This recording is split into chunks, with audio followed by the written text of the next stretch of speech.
Piss off. If you had done 5 years of study to achieve a PhD, trust me, you'd have it tattooed across your forehead.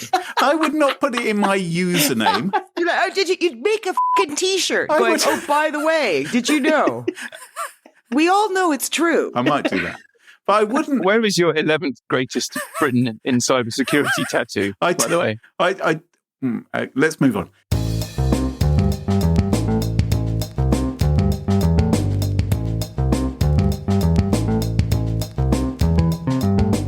Smashing Security, episode 324.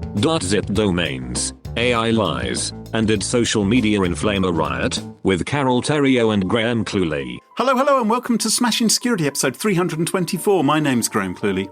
And I'm Carole Theriault. And this week, Carole, we're joined by a special guest, someone who's been on the show numerous times before. Please introduce him. Mark Stockley! I've just run out of steam. You forgot, didn't you? What's his face? He's come back. Oh. How you doing, Mark? I'm good. We have a massive show. Should we get it kicked off now? No. Nah. Well, yes, we are. Let's thank this week's sponsors, Bitwarden, Collide, and Centripetal. It's their support that help us give you this show for free. Now, coming up on today's show, Graham, what do you got? I'm going to be talking about domains for the tragically zip. Mark, what about you? I've got a story about your worst colleague ever. Ooh. And Carole, I guess. Over to you. And I'm going to talk about how social media might have ensued a riot. Plus, we have a featured interview with David Ahn. He's the chief architect at Centripetal. All this and much more coming up on this episode of Smashing Security. Chums, do either of you have a PhD? Maybe you're too embarrassed to mention it. You know, some people are. They hide it under a bushel. I know people who say they have a PhD and... Just the one. Maybe don't have one. No, I do not have a PhD. Okay. That's weird, because I also know someone that says they have a PhD but doesn't. Isn't that strange? What's the opposite of someone who's got a PhD? What are you going to tell us, Dr. Cluley? I don't. I'm not a doctor. I know you're not. Yeah, but I want to say well done to those people who are doctors. Those people who've worked hard. I would be very proud if my son, admittedly he's only age 12, but if he came home from school one day and said that he'd managed to get their PhD. He did once say that in chemistry, I think they'd split the atom or something, is what he claimed. And I looked at him like, I suspect not. I suspect he just turned on a Bunsen burner. But if a child of mine or a child of either of yours were to come home one day, maybe as, you know, in their mid-20s, saying, so finally, after all that hard work and study, I've managed to get the PhD, you would want to celebrate, wouldn't you? You would want to make them a cake. You would want to buy them some beer or bring in the Deliveroo or whatever it might be. Maybe you're thinking, what could I give them? What could I give my child I'm so proud of after getting their PhD? I know. I could get them a domain name.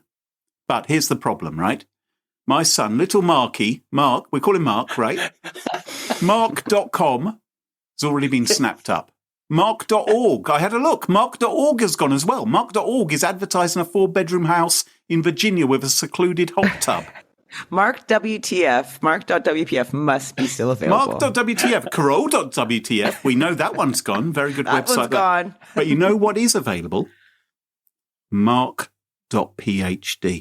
So if you were the kind of person who had a PhD and didn't want people to forget that you had a PhD, which I suspect is most people who choose to tell people they have a PhD, then stop it. No, That's not true. People who choose, a bit like John Barrowman, MBE, people who change their Twitter name to include the accolade they've been given by the king or queen.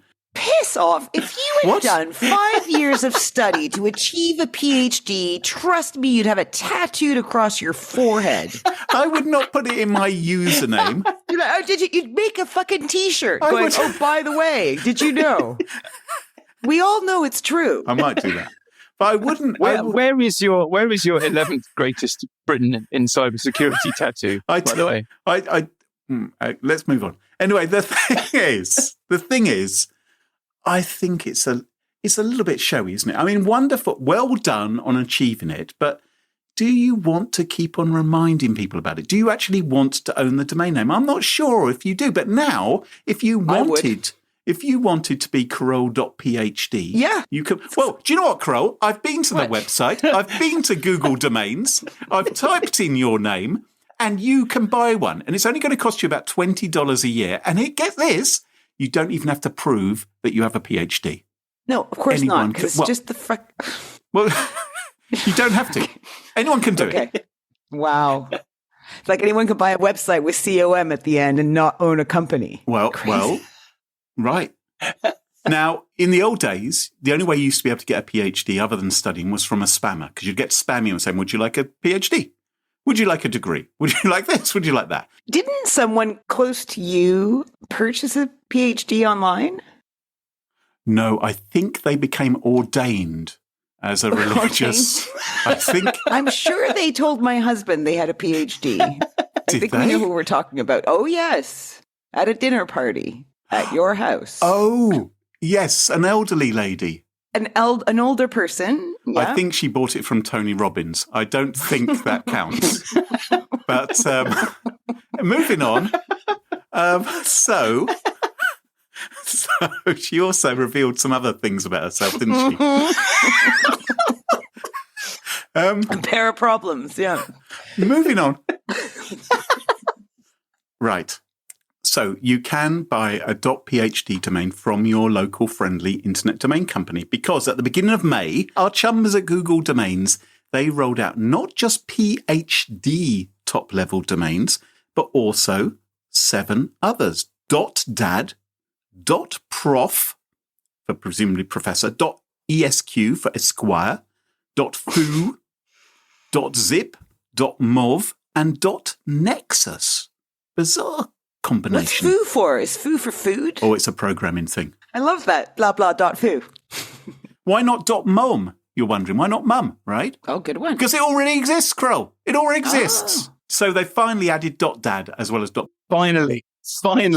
They bowed to consumer demand and finally released .nexus.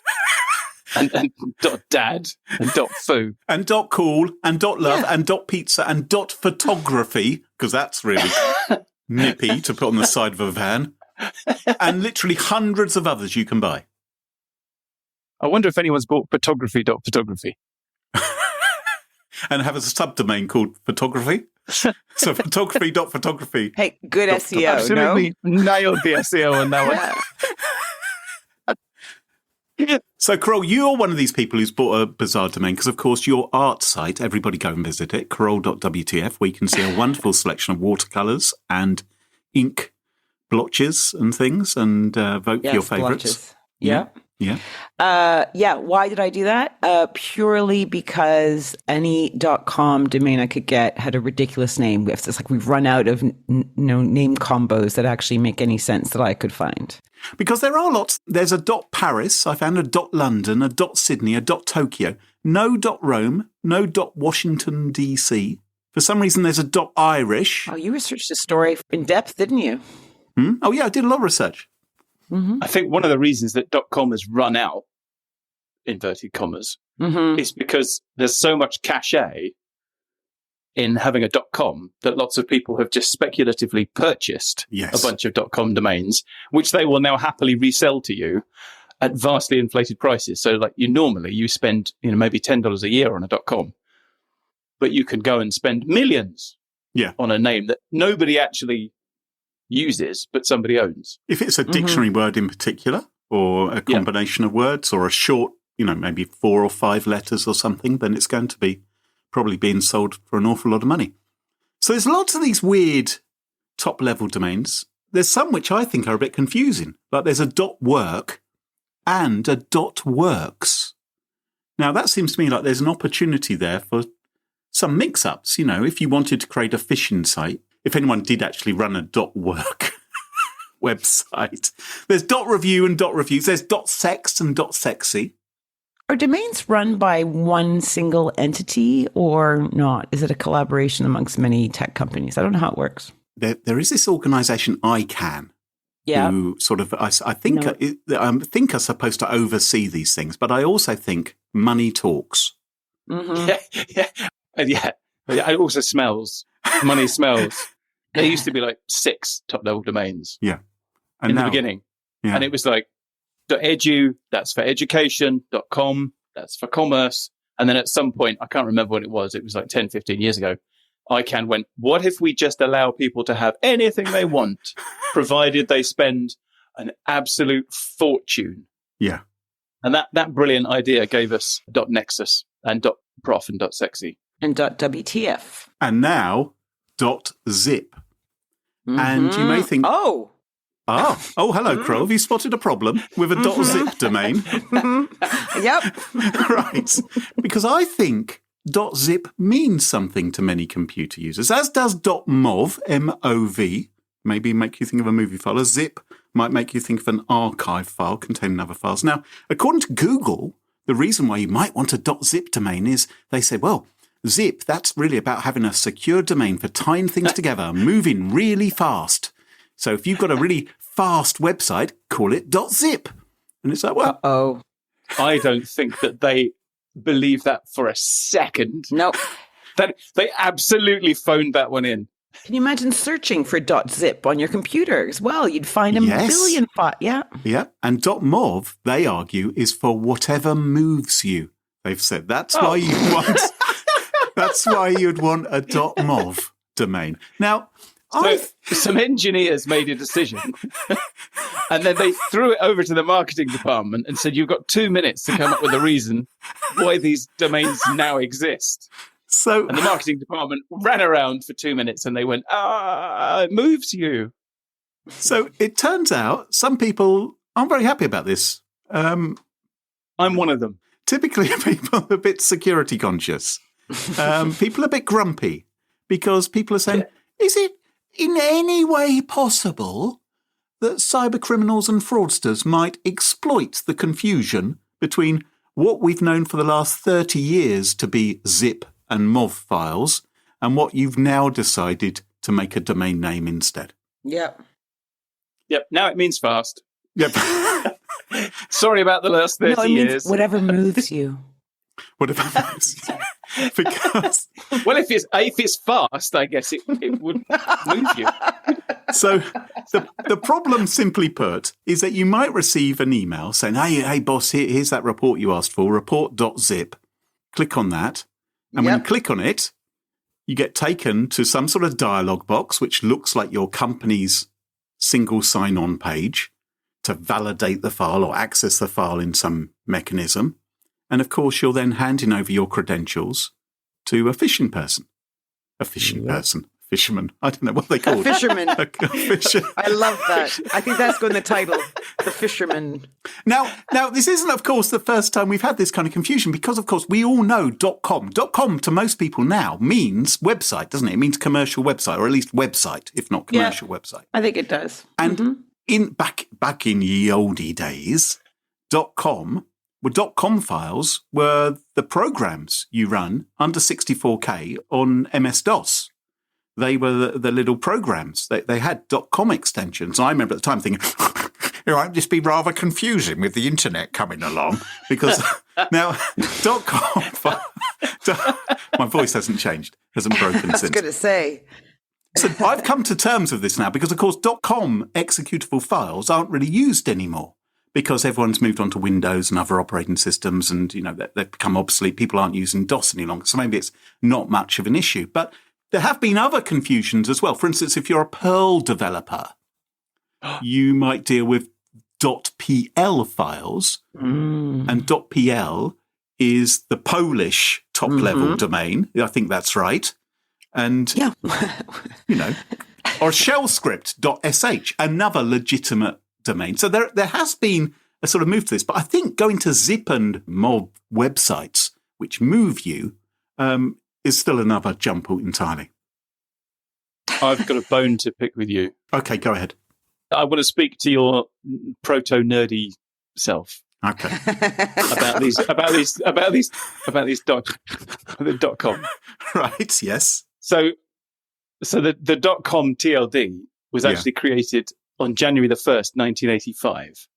Okay. When was MS-DOS out? Come on. That's a good one. I'm expecting you to know that. Surely it was about 82, wasn't it? The IBM PC.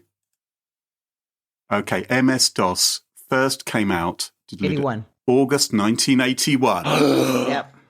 I think you'll find, Mark. I think you'll find. I'll concede if you give me a well, actually. Well, actually. So people are a little bit worried about this. A chap from Citizen Lab, he told his Twitter followers, just block all .zip domains. Just block them all. Any .zip and .mov domain, just block them all. He said, these are going to get used. 100%, he said, malware attacks. I don't know if it will be 100%. That seems a little bit excessive. I think mostly right now, most of these domains are probably being purchased by security researchers, proving what a stupid idea it was. At the moment, that's about 100%. I don't know. Yeah. I don't know. I bet people buying them because they're probably cheap. Maybe. And they're like, oh, everyone can remember zip, and they don't have any understanding of it being in terms of, security or computers. I'll tell you who isn't buying them. Okay. People who want you to think their website is fast. It's just criminals and cybersecurity researchers, and at the moment it's mostly cybersecurity researchers. Well, one researcher who's done it is a chap called Mr. Docs. I don't think he's got multiple doctorates. It's DOX rather than DOCS. Mr. Docs. He has shared. Thank you. He's shared details of a phishing technique that emulates file archive software. So you click on the link, which you think is going to open a zip file. It takes you to a zip domain, which looks just like the WinRAR utility, which people use to open zip files. And so it shows you the quote zips contents, one of which is a PDF, which can then steal your data. And another one, he made it look like Windows File Explorer. And someone also found out that if you send someone an email saying, hey, look, the file's already in your computer, you dolt head, just search for document.zip. Right. When you search for it, the search results come back by opening the web page if it can't find. Exactly. Doesn't Twitter now also automatically convert anything that ends in .zip into a link? Right. So if you've posted, find the following file and you give the file name of something .zip or .mov, you'll actually have a clickable link to something potentially malicious, which isn't what the people. So I don't know why they've done this. It's not like Google are going to make oodles and oodles of money out of this, is it? I don't understand why they've done this at all. What was the requirement? And what do you do? So let's say 10,000 people have bought this domain, right? Yeah. And you're suddenly going, actually, you know what? Graham's right. This is a stupid idea. Let's roll back. Let's go back. Right. What do you do for them? You go, look, we're going to offer you Zaz instead. Like what? There did used to be jazz drives, didn't there? Maybe .jazz. Do you remember? It's an upgrade. Zip drives became jazz drives. Anyway, I think maybe you should block access to these things. I can't see any legitimate companies going to require them. So maybe. But what's going to come next? Are they going to do .html domains? How about doing that? Why not? Why not just go for it? Oh, is that your end joke? Why don't they do .fuck you?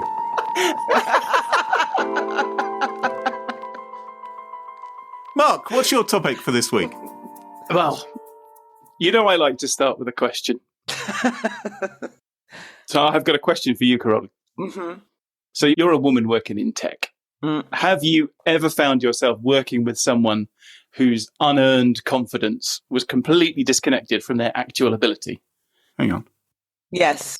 Perhaps you've met someone who lectured you about a subject that you actually knew more about than them. Have you ever come across that? I got splained. Yes, I've been splained many times. Anyone you want to mention? Anyone? Nope. Anyone on this podcast? No. Everyone on this podcast are very intelligent, lovely people. Yeah, you've always been wonderful, Mark. Come on. Nice trap. Skirting. Anyway, so that's what my story is about today. It's about the dangers of a brash and overconfident colleague. Now, before I begin, I'm just going to make an apology to any lawyers who are listening, because I am about to leave the safe confines of cybersecurity just for a minute or two, and I'm going to enter the world of legal machinations. And it's come to my attention that lawyers are very particular about stuff, particularly things like commas. Get your words right. Yep. I think it's very important that any lawyers listening realise that under the terms and conditions of this podcast, lawyers and members of the legal profession are not allowed to listen to this podcast. Just a safety net for us. I'm sure that's legally watertight. I'm sure there are loads of lawyers listening right now going, well, he's got us there. He's absolutely stitched us up. Damn him. Anyway, this concerns a case that went before the Southern District of New York. It started earlier this year. The case was brought by a chap called Roberto Matta. And he claims that he was injured in 2019 by a serving cart on an Avianca Airlines flight. Avianca is Colombia's biggest airline. And it's not hard to believe, for me at least, that he might have been injured by one of those carts. Yeah. Because, I mean... Haven't we all? It's funny, isn't it? Because they move so slowly down the aisle, particularly if you need the toilet. They just roll slowly towards you. And every time, like I've nearly lost a foot, I've nearly lost a shoulder, I've nearly lost an elbow. Because they have the mass of a neutron star. It's like a... Yeah. They carry a lot of stuff. Yeah. You know? Like 7,000 tiny bottles of vodka. Yeah, and dinners. Yeah. Only about 3 dinners. They always run out of the dinners. They never, ever run out of alcohol. The number of times I've seen somebody say, oh, can I have the sandwich? And they're like, no, sorry, no sandwiches. Lots of vodka, though. Do you want some vodka? Anyway, so Matta decided he was going to sue Avianca. And the case ended up before SDNY. And during the case, Matta's lawyer, a man called Stephen Schwartz, is a man who's been licensed to practice law in New York for 3 decades, filed an affidavit in opposition to the defendant's motion to dismiss. So basically, Avianca tried to get the case thrown out. Yeah. And Matta's lawyer wrote a legal document saying, don't do that. Don't do that. Right. And in rebutting the motion to dismiss, Schwartz cited 8 different legal cases. Because that's what lawyers do. Yeah. Yeah, they say this is a precedent here. Like, you can't do this. Yep. Now, there was just one small problem. Avianca's lawyers read the affidavit and they went back to the judge and they said, these cases don't exist. No one expects that people are going to check your references, surely. So these things like have reference numbers and stuff and case numbers and all that stuff. Yes, they're always like somebody versus somebody. And there's I don't know the term. There is a code, a docket number or a case number or something like that. And so the judge ordered Schwartz to provide another affidavit annexing copies of the actual judicial opinions. So rather than just saying a judicial opinion exists and it's called, somebody versus somebody, Schwartz actually had to provide, here is the text of the legal judgment the legal opinion. Yeah, he's going to have fun at the printer. Shouldn't be that hard, should it? Just photocopy it, all right? Chuck it in. Well, they're surprisingly short. I think there may be excerpts, but they're like the meaty bit. This is the thing that proves our case. And so anyway, so Schwartz did that. In fact, and if you go to the website courtlistener.com, you can actually see these responses. And I read them yesterday. And there are 8 attached judgments, I think, including Varghese versus China Southern Airlines, Shabu versus Egypt Air, Martinez versus Delta Airlines, and a bunch of others. Oh, these are specifically cases involving trolleys on aeroplanes. This the little food cart from the sound. Yeah, of he's it. saying this is not the first time. This has happened before. Food carts, famously vicious. Right. I think, and again, I'm going to get in trouble here, but I think what they are is they're cases where the defendant made a motion to dismiss and it was denied. So I think Schwartz is basically saying, no, you need to deny the motion to dismiss because in these other cases, the judge denied a motion to dismiss. All right. Yada, yada, yada. Okay. Yeah, right. Okay. Yeah. Legal stuff. Nothing to do with munching carts. Okay. There was just one small problem. At least 6 of the cases are pure fiction. They never existed. They were, in the words of the judge, bogus judicial decisions with bogus quotes and bogus internal citations. They were completely made up, in other words. So understandably, the court then demanded to know why Schwarzer shouldn't be sanctioned. They basically say, look, you've made up a bunch of stuff. Right. Yeah. Outrageous. Why shouldn't we punish you? You're making a mockery of this court.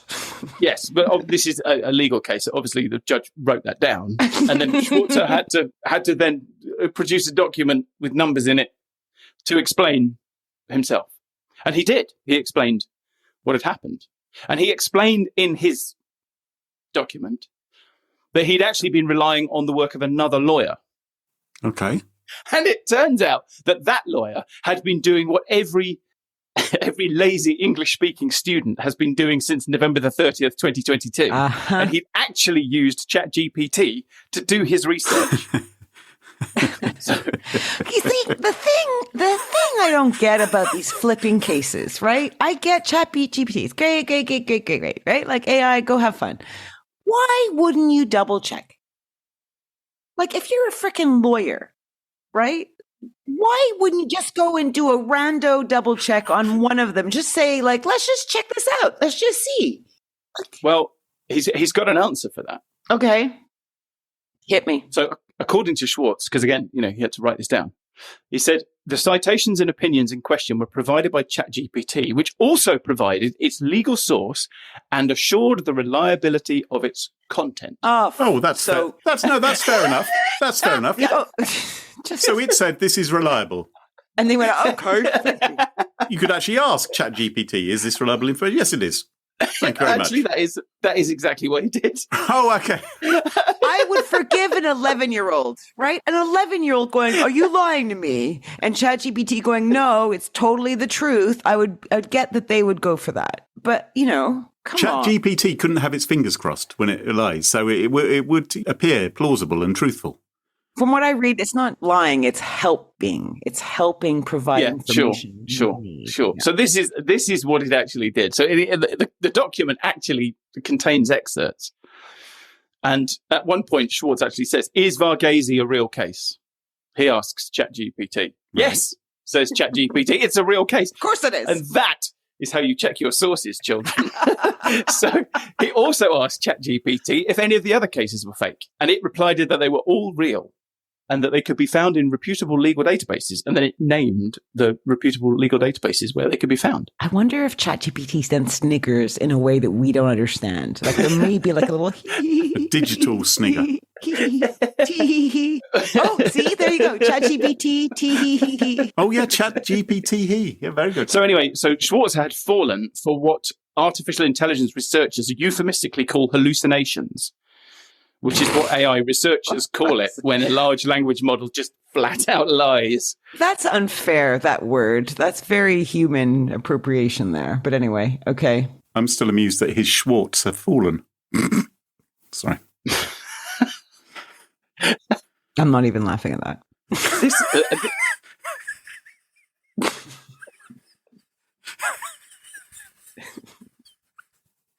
Carry on. So this isn't even an isolated case. I mean, Schwartz is never going to do this again. For what it's worth as well, I think the judge and everybody involved basically said, okay, well, you acted in good faith. I mean, they didn't say you were dumb, but that's implied, I think. But I think he's going to be okay. Like, he's not going to do this again. Right. He's learned a valuable lesson about ChatGPT. So you don't think he should be like disbarred for this? Like, literally going to ChatGPT. It's like me going to the web and going, hi, how do I make some trousers? And just clicking on the first link and then just following that and then being surprised they're not perfect.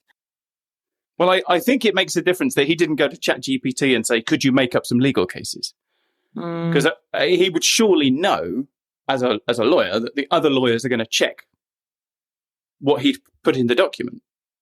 Like, it seems a poor strategy to just make stuff up. Are the other lawyers going to check, though, or are the other lawyers just going to ask ChatGPT? He was trying to cut corners. He was. He said it was very quick. I bet. Then he went out to dinner, had a great time. Making stuff up. Yeah. Much quicker than doing the work. Yeah. Anyway, just yesterday, I was reading a Twitter thread by a law professor who was also using ChatGPT to find sources and quotes. And he said it was saving him hours of work. And this is how it sucks you in. He said, so he was thinking, wow, this is fantastic. This is a brilliant research tool. What have we been doing? And then at one point, one of the quotes struck him as odd. He was reading a quote by noted Republican Supreme Court Justice Judge Scalia. And he kind of thought, that doesn't sound much like something Scalia would say. So he asked ChatGPT, he said, can you give me a link to that so I can check the source? And so ChatGPT did give him a link. Oh. It just didn't work. it looked good, like it looked like a link that might work, but it didn't work. So then he asked again. And this is charming. Like ChatGPT apologized. And you see that in the other legal case I was mentioning as well, that it does actually say, oh, I'm really sorry. Here's another lie. So anyway, he asked again. ChatGPT apologized, and it gave him a link to a news story, and the news story did exist. It was just about something completely unrelated to the thing that he was asking about. What? So then he said, all right, well, if you can't give me a link to it, just give me the full text of the speech. So ChatGPT did. It just gave him the full text of the speech. It was just the whole thing was completely made up.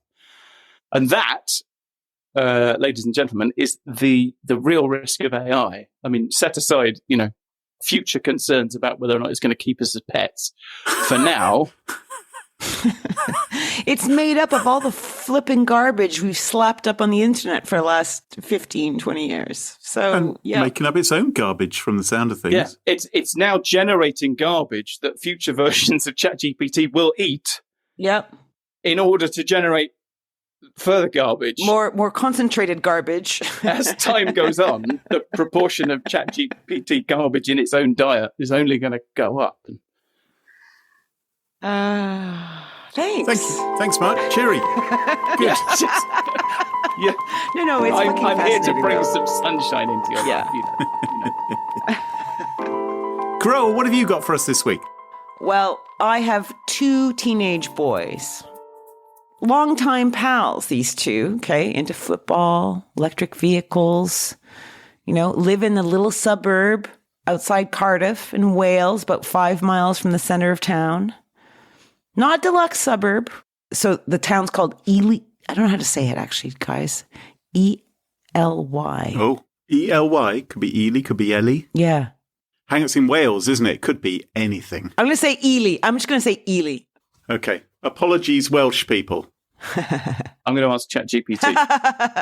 So this isn't a deluxe suburb. This is known as Ely, if I'm pronouncing it correctly, I hope. And the area, okay, someone said it has a lot of deprivation, but also a very warm community.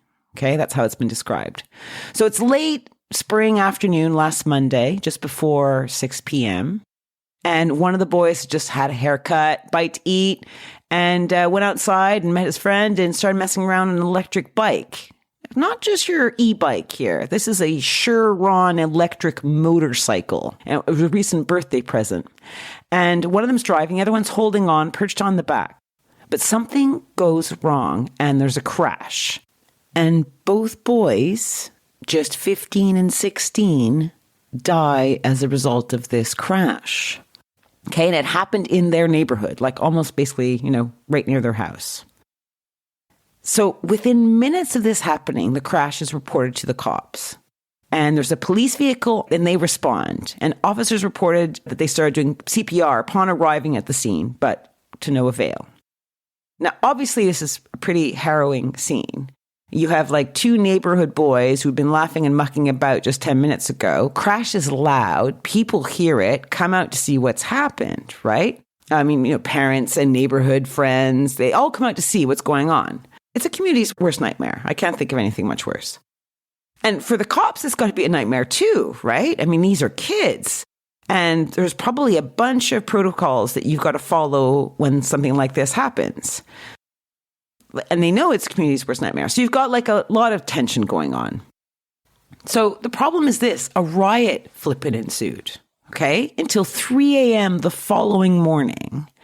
And the BBC reported that cars were set alight, fireworks were thrown at police as 100 to 150 people gathered in Ely on Monday night.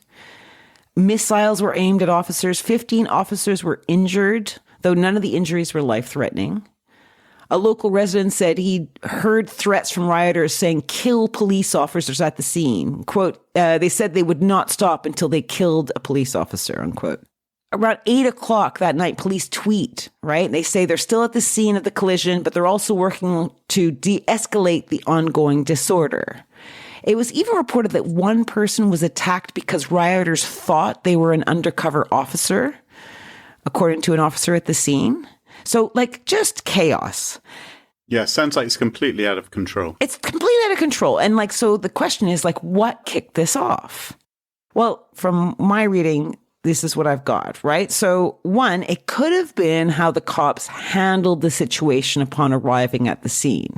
Because, according to reports, they wouldn't allow the parents to see their kids. Perhaps they are trying to preserve the scene to ensure there was no malicious intent or third-party involvement or anything like that. But according to some reports, the cops didn't handle the growing crowds with maybe compassion. And considering they were looking at their own kids lying dead or their neighbors' kids on the road, that must be a hugely difficult situation. It must be, but at the same time, if you're trying to save someone's life, you don't necessarily want the relatives all around, do you? Possibly making the situation more complicated, or they might be fainting, or that. Totally. If you're in a hospital, I understand. I understand. Absolutely, yeah. Absolutely. And so you can just see it's just very intense. It's not easy for the police, is all I'm saying from that point of view. I agree. It's one of those situations that pops up from time to time where you can put yourself in anybody's shoes in that scenario, and everybody can be acting in good faith. And what they think are the best interests of the children, and you can still come to, I was going to say disagreement, but clearly it was escalated beyond that. But you can end up with very, very different answers to the same question by being in different people's shoes. But you can even feel the feeling here. This is a quote of someone, an onlooker. They wouldn't let the parents do nothing. It was disgusting how they treated them. And they made them walk home and give them the news in the house. Didn't give them any sort of news at the scene. They were there for hours waiting, and they wouldn't let them through to see if their son was okay. It was really, really bad. So this could have angered the community enough to kick off and scare the bejesus out of local residents who were hiding indoors. There's Jane Palmer, right? Owner of a Ford Focus. Jane said she and her family had watched from their window as rioters set fire to her car. And she's like, "I'm disabled, so now I'm trapped without a car." It could have been this little discrepancy. So this is a video, and it's very short. And the video basically was reportedly taken at a house where a relative of one of the boys lives. And it shows a bike traveling along Frank Road in Ely at 5:59 p.m. on Monday, the night of the fatal accident. And it's less than 1 mile from the suspected crash site. And you see this bike go by, and there's two boys on the bike. And then you see a police van about 15 meters behind it. Yeah, I've seen this video. Yeah, it kind of zips past the house, doesn't it? And it's almost, I don't know if it's a security camera from the house or whether it's someone actually recording from inside the house. I wasn't clear about that. But it appears that the police the police van is in pursuit of these two kids on their e-bike. Exactly. If I'd seen that, I'd be like, oh, okay, so the guy, these kids are, having fun, whatever. And they've pissed off the cops somehow, and they're kind of trying to bring them to an arrest, perhaps. And then suddenly... And 15 feet is very close. Yeah, 15 meters. Yeah, but still, super close. And then you hear the crash in the video. You hear this thing happen.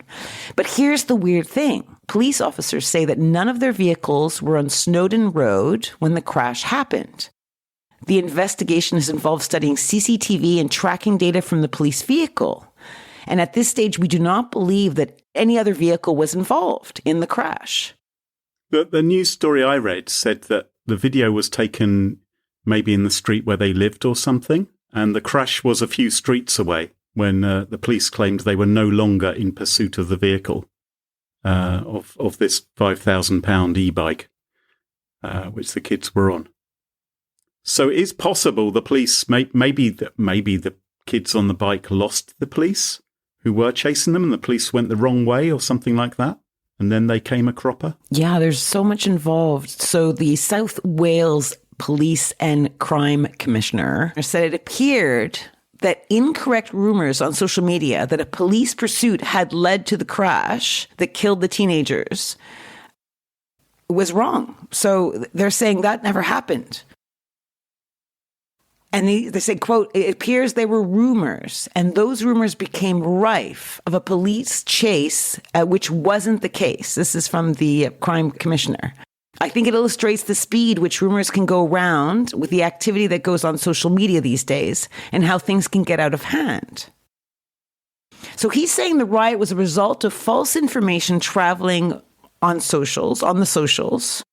I think what the police are saying is that their data shows that the cyclists took a shortcut which the police were unable to follow them down or had lost them by that point. So they ended up at the time of the crash, which was like at 6 minutes or something. They were some distance away from the kids who were having the crash. Although initially, the problem was that initially the police said there wasn't any pursuit at all. Exactly. They gave that suggestion, but when the video emerged, they then kind of went, well, maybe we had been, but we weren't at the time of the crash. So the crash took place a few minutes later. But all this does not, so there's confusion that's come up. So it makes sense to me, like if you were already in a place where you don't trust cops, right? You're like, there's distrust between cops and a community, for instance, that may be existing in this place. And your initial reaction is to deny it and then admit it. I'm worried that it only served to inflame the situation. And I think one of the things that social media has given us is there is so much information on so many things all of the time that it's very, very difficult to deal with people and things in their entirety. And so I think one of the most pernicious effects is that we now have a way of looking at organizations as if they are monolithic, as if they are individuals, and that they have perfect recall and perfect lines of instant communication. So we have all worked in organizations. I mean, I've worked in an organization of 2 and had problems with miscommunication. Like it happens as soon as there's more than one of you. And if you're in a large organization, it's not at all outlandish to suggest that one part of the organization might say something, believing it to be true, and it later turns out that it's not true, particularly when you're in a highly emotive, fast-moving situation. Mm-hmm. Mm-hmm. Let's not forget at 10 Downing Street when we had senior politicians dealing with the COVID epidemic, and plenty of people accused them of having parties and breaking swings and bringing alcohol to karaoke machines. This is the other side of it.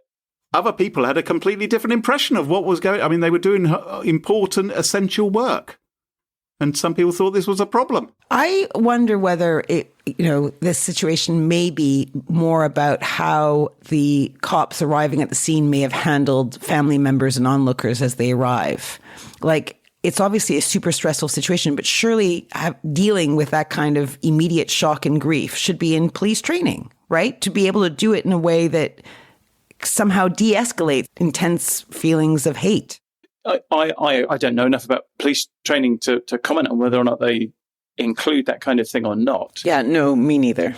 Fair. But I do feel sorry for, like, whatever training you have, you then have to map it to a real world situation. And you can't train for every possible scenario. And if you're a police officer, then you're training for scenarios where you turn up and somebody might be trying to kill you, or, somebody's having a mental health crisis, or, somebody's had a terrible accident. And there will never be enough training. So you will always have people in a situation where they are trying to extrapolate from the training they have to the situation that's in front of them. Now, maybe they turned up and they did a terrible job. Maybe they turned up and they did a decent job, but it wasn't to the satisfaction of the people around them. If I was in that crowd, if my children were involved in an accident, nothing would be getting between me and my children. I imagine that any parent in that crowd would feel the same way. So to me, it just sounds like a flashpoint that you have all the ingredients for something to kick off. Bad things can happen to good people, unfortunately. 100%. And the main takeaways here is from that, the kids were not wearing helmets on the bike, according to reports and according to the visual I saw. So, so please always wear a helmet. And 2, I was thanking God that guns are illegal in the UK. Because after watching this, I don't know what would have happened in a place where guns were allowed. Like no one died in the riot that ensued. So, Carole, I hope you haven't inflamed any of our listenership by bringing the gun debate into this. Of course I haven't. They're just rolling their eyes and go, she knows nothing.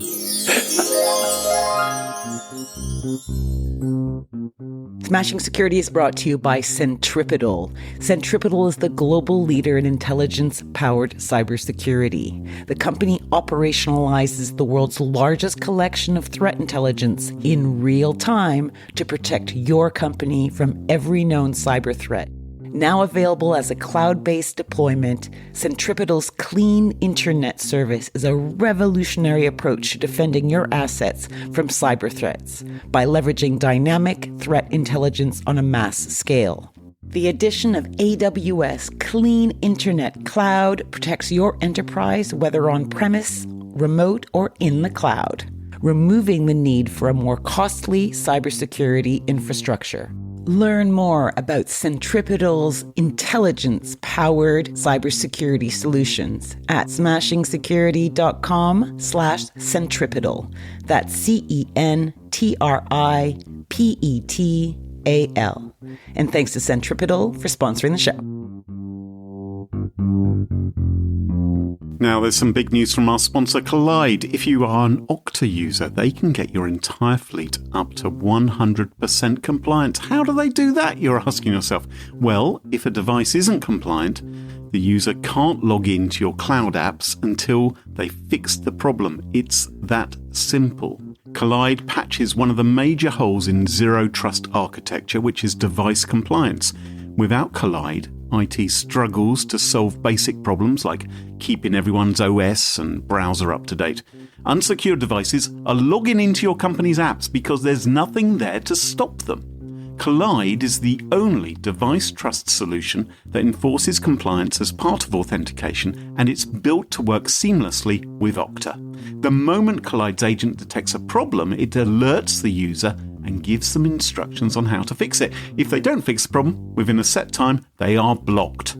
Collide means fewer support tickets, less frustration, and most importantly, 100% fleet compliance. Visit collide.com/smashing to learn more or to book a demo. That's KOLIDE.com/smashing. Smashing Security listeners, did you know that Bitwarden is the only open source cross-platform password manager that can be used at home, on the go, or at work?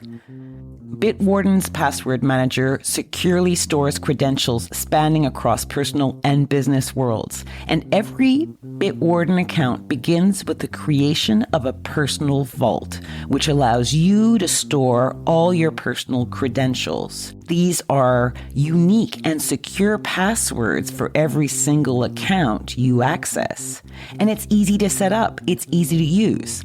I honestly love Bitwarden. I use it at home, use it at work, use it on the go.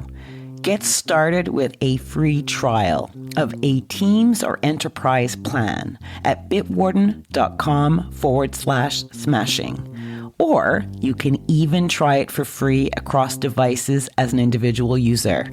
Check it out at bitwarden.com/smashing. And thanks to Bitwarden for sponsoring the show.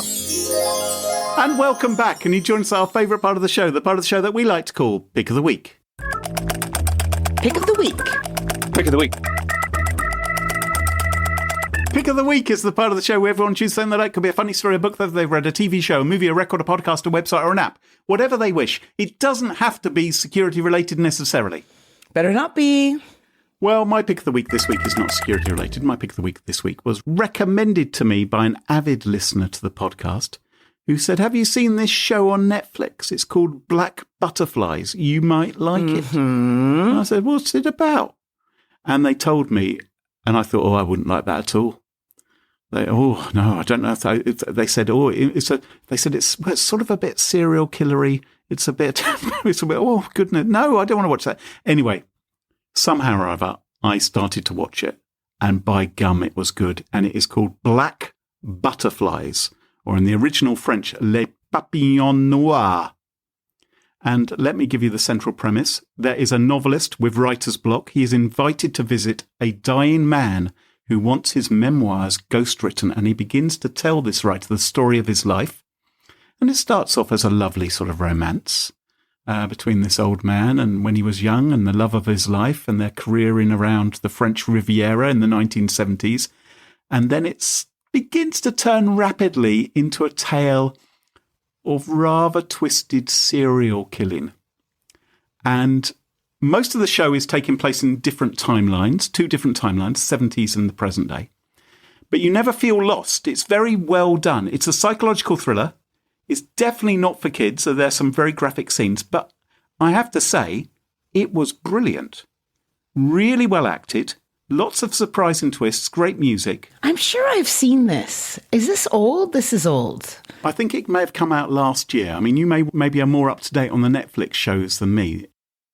So it's very imaginative, cinematographically wise. And it kept me gripped until the end because there's lots of twists.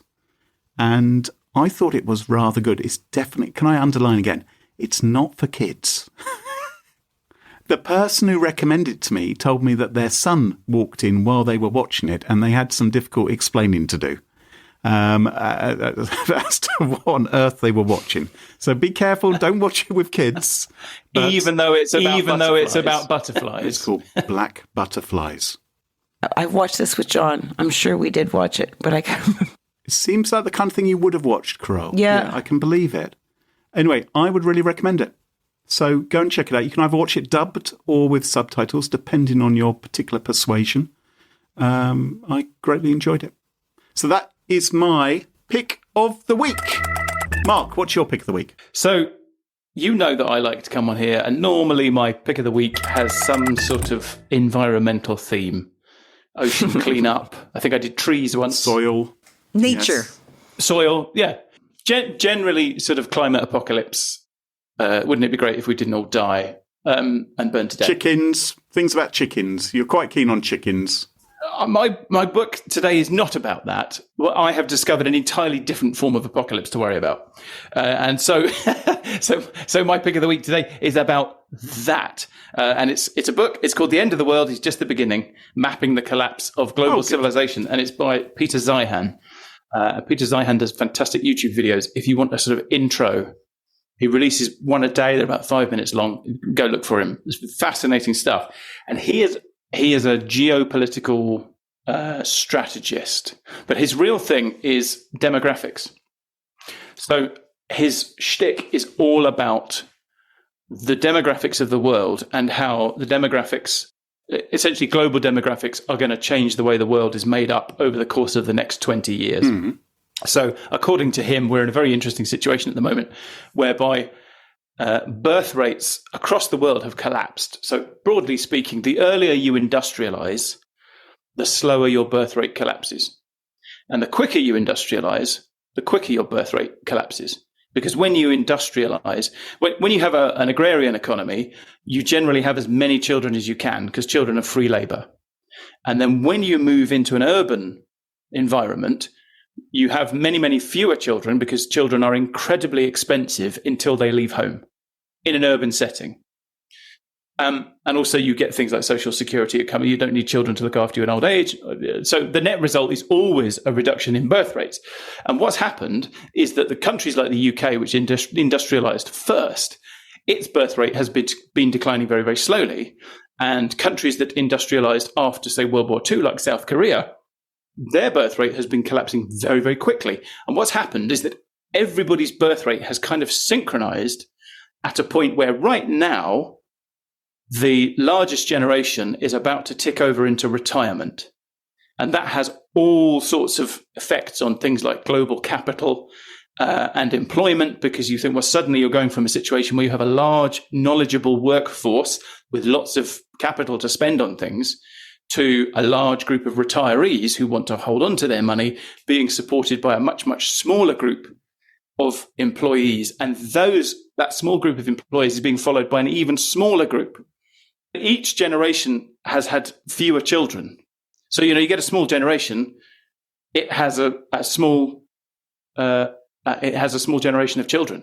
And so we are just now tipping over into this very interesting world. And his conjecture is that is going to have all kinds of very, very dramatic effects. And the TLDR is, unless you live in the US, Argentina, or France, or one of a very small number of other countries, it's going to be a very rough couple of decades. Oh, great. Sounds like an interesting book, Mark. Are there any jokes in it at all? Any jokes? Yeah, there is no good news in this book at all. Oh, no. Literally none. I'm very sorry, but it's just Thanks for bringing it to our It's a attention. shit show. Thanks. Maybe next time we'll have the chicken in the soil and the cleaning up the oceans. What's the name of the book again? It's called The End of the World is Just the Beginning. By Peter Zeihan. Thank you very much. Carole, what's your pick of the week? Well, I'll bring us out of the doldrums. Do either of you know what a proven hangover cure is? Yes. What? Not drinking. Not drinking. I've been doing it 50 years. Yeah. Yes, that's very good. Boom, boom. Okay. If you were to perhaps imbibe. Is it a lobotomy? Is it death? What? Okay, so the answer, when you don't know, Clue, it's really easy. You just say no. Oh, okay. No, I don't know. I can tell you what it isn't.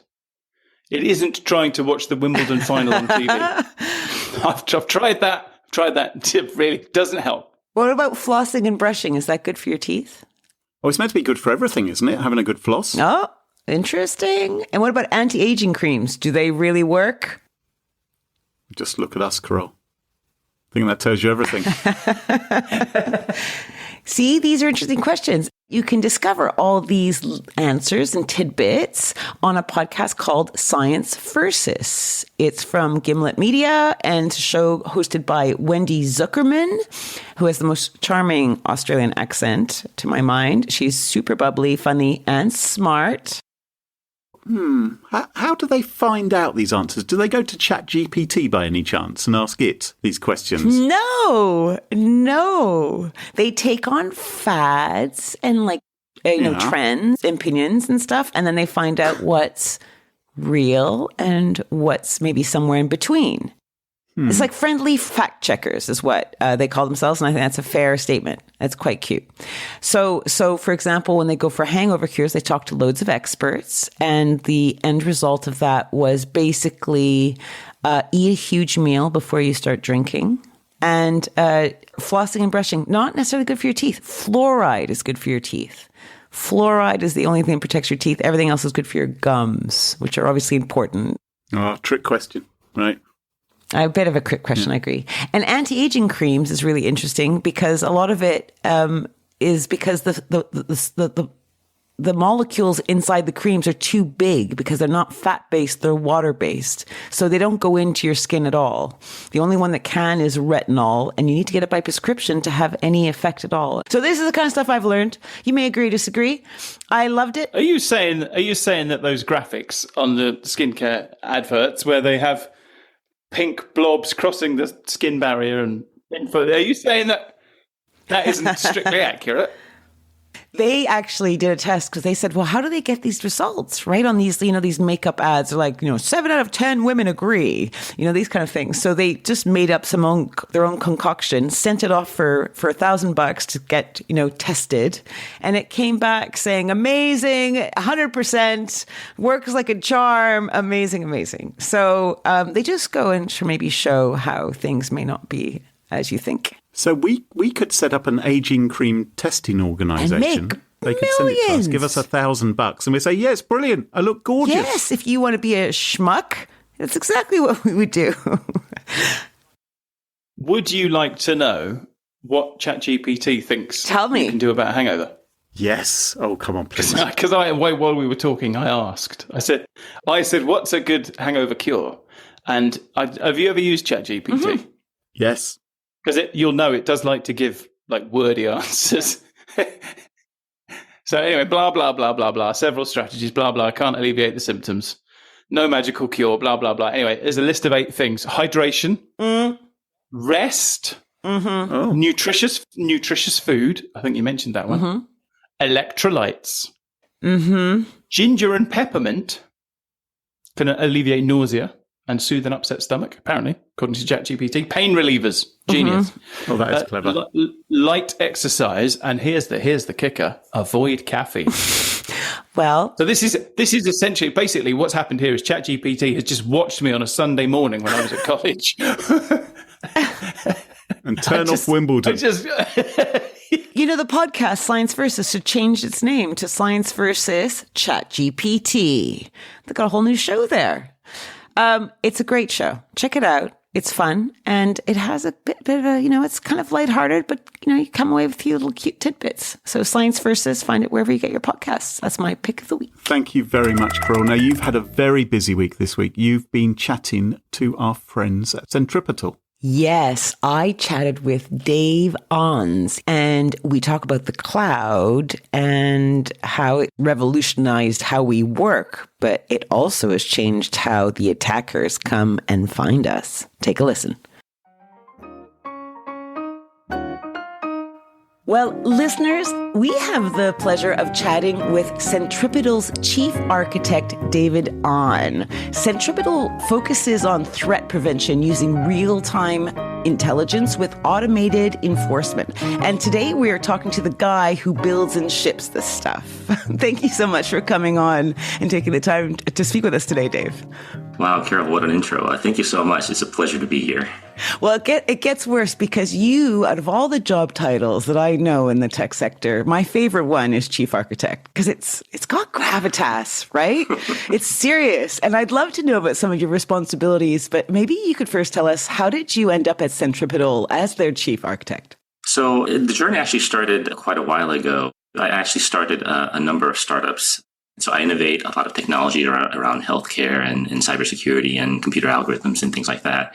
And one of the companies that I helped to start was a cybersecurity company. And we developed this amazing filtering technology.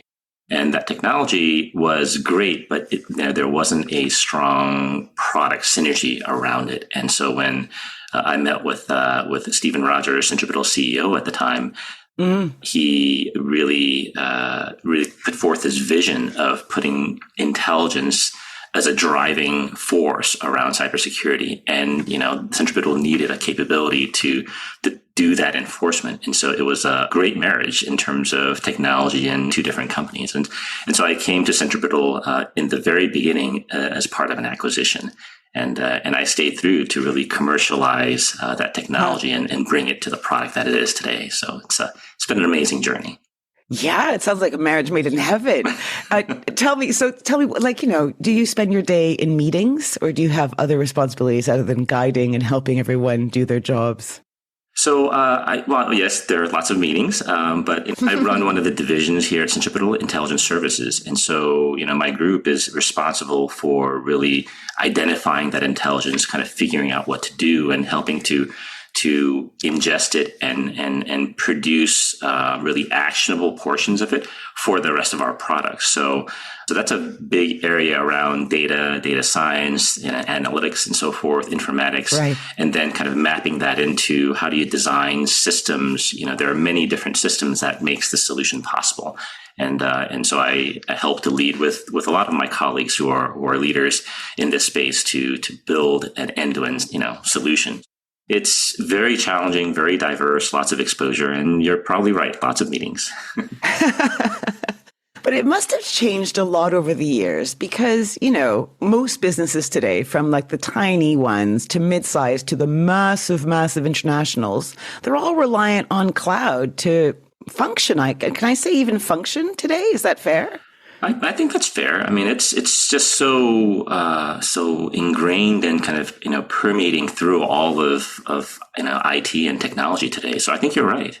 I would say that the shift it changes how organizations have to operate, obviously, but it must also change how the malicious hacker approaches a target. Oh, absolutely. Cloud technologies and platforms and services have just been so transformative. I mean, it's well over a decade old now in terms of the beginnings, but it's just in the last maybe decade or so where it just has gotten so much adoption. I think it's gotten really mature. Right. So, if you think about how even, that coffee shop to a larger enterprise where they can really shift the burden of managing hardware, data centers, maybe infrastructure software, and focusing on how do they deliver solutions, how do they create product, or how do they solve internal challenges. And they're able to do this through the cloud because the cloud makes this computing resources so accessible and also scalable, right? I mean, you don't have to worry about patching OSs or patching this or that and figuring out how to deploy and setting up data centers and things like that. And it is transformative, and all it takes is an individual with a credit card to stand up a website or put up a video or anything like that, and it's just amazing in terms of accessibility of technology to enterprises. And that in and of itself, of course, that power ends up being accessible to all the malicious actors and the complexity around that. Right. And there are cloud providers who may be a bit more accommodating or maybe tolerant of malicious activity, in certain areas of the world. But having said that, most of these cloud services are meant to be accessible. I mean, as I mentioned, all you need is a credit card, and a lot of the times for free accounts, and certainly they're very cheap. So when you think about these malicious actors, they're becoming more sophisticated, right? So they know how to write programs, they know how to modify malware, they know how to carry out campaigns and social engineering and so forth. And so they're adapting to the fact that because so many organizations are adopting cloud infrastructure, then that's where the value is. That's where the opportunity is. Because if all the data is in the cloud, if all the services are in the cloud, then that's where they need to attack to get the most, let's say, return for their efforts. Yeah, good old ROI. So, okay, how has this changed things for you from the security side? Because, of course, you, as Centripetal's chief architect, had to adapt in order to properly protect organizations. So can you talk a little bit about how you guys approach security in this new world?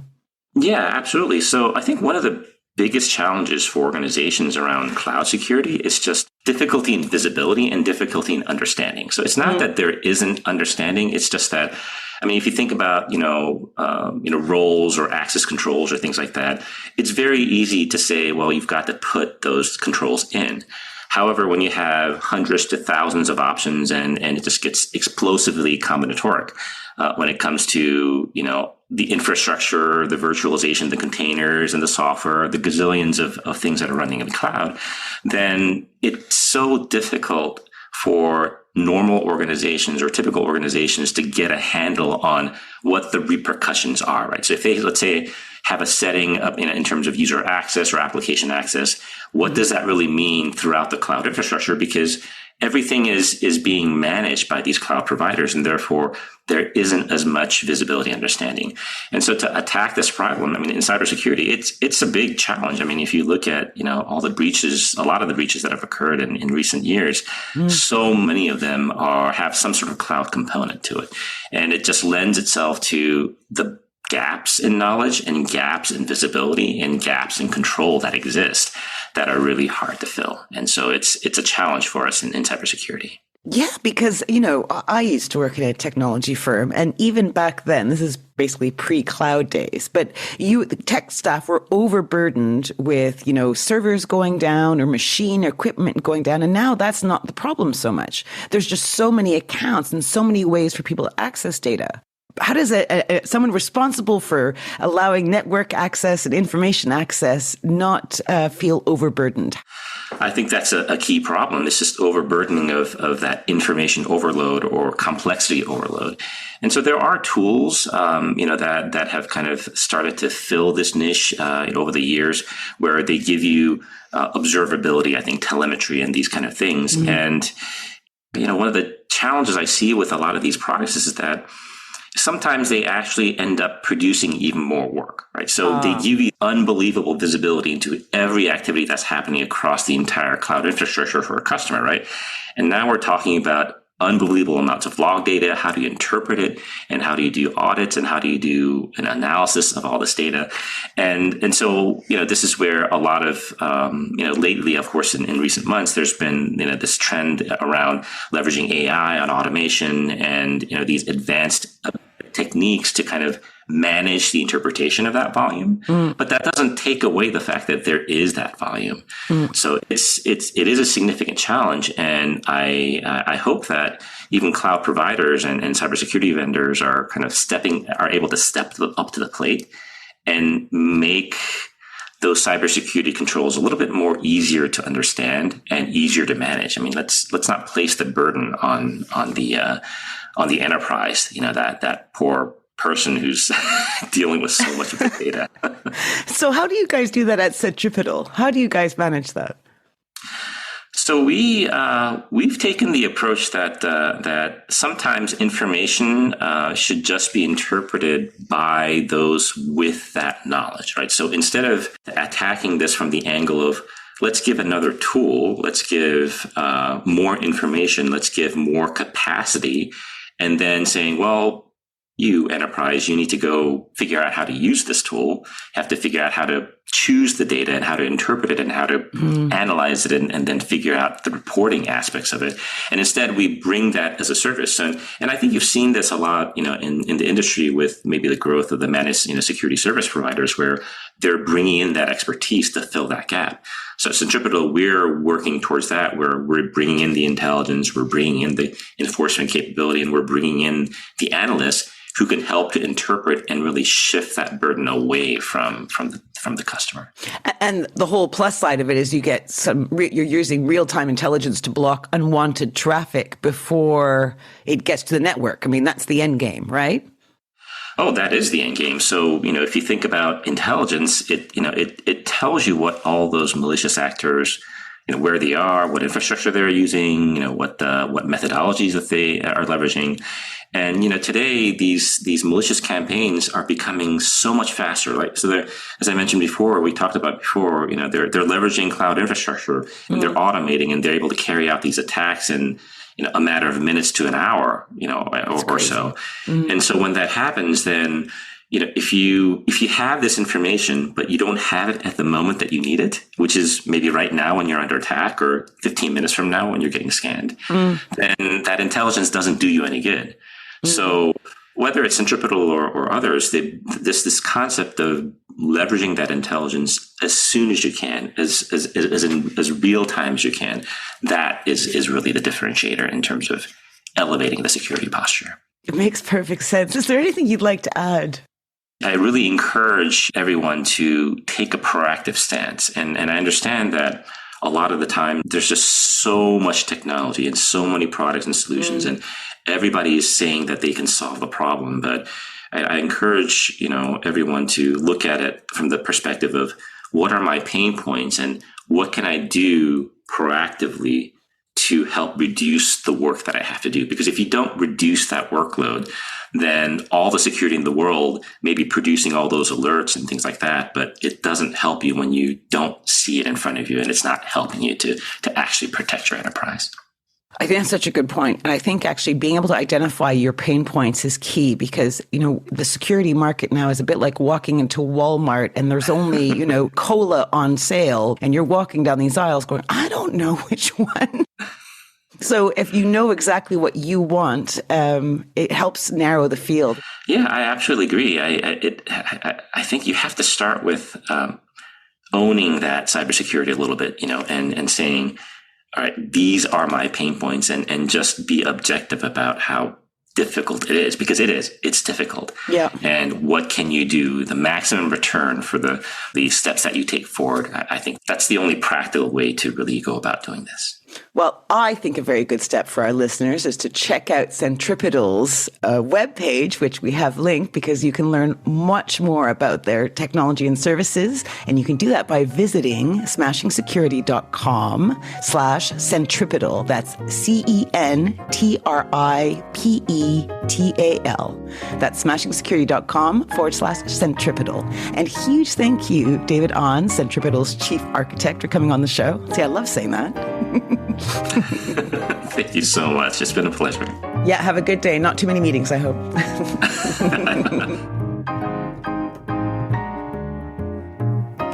Fascinating stuff. Well, that just about wraps up the show for this week. Mark, I'm sure lots of our listeners would love to follow you online and find out what you're ranting about. What is the best way for folks to do that? Well, you can find me at Mark Stockley on Twitter. You can also find me at Internet of Hens on Twitter if you prefer the sort of trees and general apocalypse preparation type stuff. Fantastic. And you can follow us on Twitter at SmashInSecurity, no G. Twitter won't last to have a G. We also have a Mastodon account. Find us at smashinsecurity.com/Mastodon.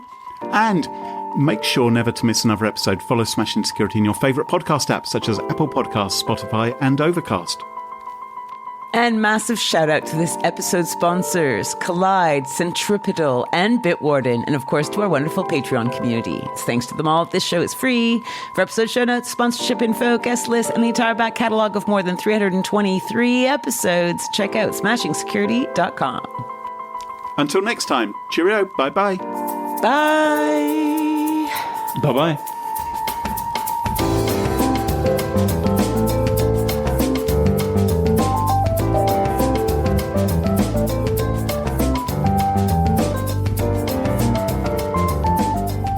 Dealt with some pretty serious issues this week. Bloody hell, did we? Yeah, I know. Goodness. But, shit happens, Clue. Well, yes, I know. Sometimes we gotta talk about it.